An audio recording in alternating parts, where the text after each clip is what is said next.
ကိုနှစ်ချီနှိုက်သေးလားတဲ့နှစ်ချီကတော့နေတိုင်းနှိုက်တယ်ကျွန်တော်ခန္ဓာကိုယ်ကိုကျွန်တော်အဲ့လိုမျိုးအချွန်နဲ့ထိုးရတာကြိုက်တယ်အဲ့လေ feel ခံရတာကြိုက်တယ် introvert နဲ့ introvert ကဘာလို့ဘာလို့ introvert type ပါ survey စလုပ်တဲ့အကျွေးကောင်မလေးကြီးလည်းတိတ်ပြီးတော့စကားမပြောရဲဘူးကြာကြီးတော့မကြည့်ရဲဘူးလို့စိုက်ပြီးတော့အခုတော့ကြည့်ရဲကျွန်တော်မနေ့နိုးရင်နိုးချင်းရှူပေါက်တယ် Messi ရော Ronaldo ဆူ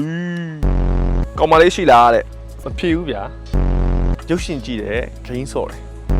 future partner ကို future ရောက်မှရွေးချယ်တော့ video edit လုပ်နေရကိုယ့်အကို YouTube မှာရှာကြည့်တင်တန်းတွေရှိတယ်လေ့လာ on the first rank story မြန်မာနဲ့ထိုင်းကွာခြားမှုကဘာလဲတဲ့စလုံးပေါင်းကွာခွင်းကတော့ထူတာပေါ့ဖင်မမဲ့မပါဘူးဖင်ပြောင်းကြီးဒီမနက်ကချီတခါပဲပါသေးတယ်ထားကြောက်လို့ထားကြောက်နေလို့မရအောင်ထားတော့သူအော်တိုကြောက်သွား